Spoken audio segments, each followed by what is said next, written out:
عدی بن ثابت نے بیان کیا، ان سے سعید بن جبیر نے، ان سے ابن عباس رضی اللہ عنہ نے کہ نبی کریم صلی اللہ علیہ وسلم عید کے دن نکلے، پس آپ نے عیدگاہ میں 2 رکعت نماز پڑھائی، نہ آپ نے اس سے پہلے کوئی نماز پڑھی اور نہ اس کے بعد۔ پھر آپ عورتوں کی طرف آئے، بلال رضی اللہ عنہ آپ کے ساتھ تھے، انہیں آپ نے واعظ و نصیحت کی اور ان کو صدقہ کرنے کے لیے حکم فرمایا۔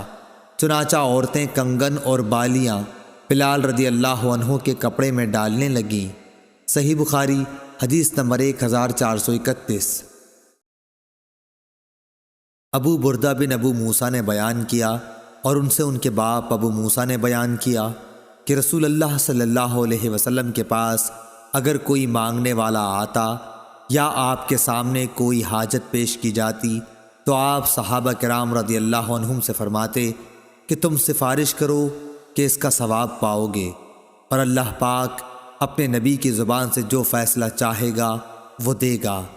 صحیح بخاری حدیث نمبر 1432۔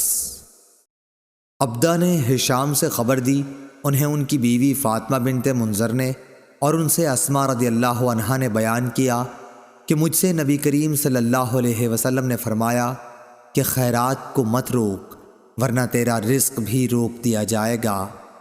ہم سے عثمان بن ابی شیبہ نے بیان کیا اور ان سے عبدہ نے یہی حدیث روایت کی کہ گننے نہ لگ جانا ورنہ پھر اللہ بھی تجھے گن گن کر ہی دے گا۔ صحیح بخاری حدیث نمبر 1433۔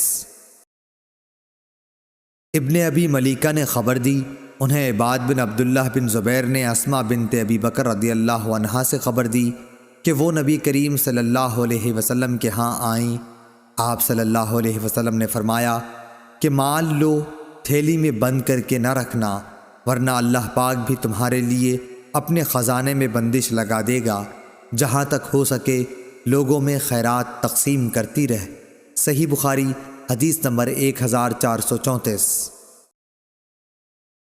جریر نے اعمش سے بیان کیا، ان سے ابو وائل نے، انہوں نے حذیفہ بن یمان رضی اللہ عنہ سے کہ عمر بن خطاب رضی اللہ عنہ نے فرمایا کہ فتنے سے متعلق رسول اللہ صلی اللہ علیہ وسلم کی حدیث آپ لوگوں میں کس کو یاد ہے؟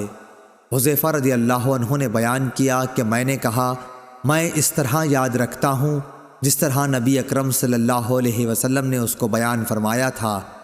اس پر حضرت عمر رضی اللہ عنہ نے فرمایا کہ تمہیں اس کے بیان پر جرت ہے؟ اچھا تو حضور صلی اللہ علیہ وسلم نے فتنوں کے بارے میں کیا فرمایا تھا؟ میں نے کہا کہ آپ نے فرمایا تھا انسان کی آزمائش فتنہ اس کے خاندان، اولاد اور پڑوسیوں میں ہوتی ہے، اور نماز، صدقہ اور اچھی باتوں کے لیے لوگوں کو حکم کرنا اور بری باتوں سے منع کرنا اس فتنے کا کفارہ بن جاتی ہیں۔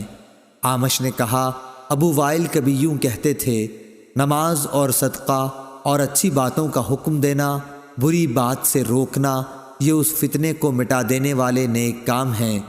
پھر اس فتنے کے متعلق عمر رضی اللہ عنہ نے فرمایا کہ میری مراد اس فتنے سے نہیں، میں اس فتنے کے بارے میں پوچھنا چاہتا ہوں جو سمندر کی طرح ٹھاٹے مارتا ہوا پھیلے گا۔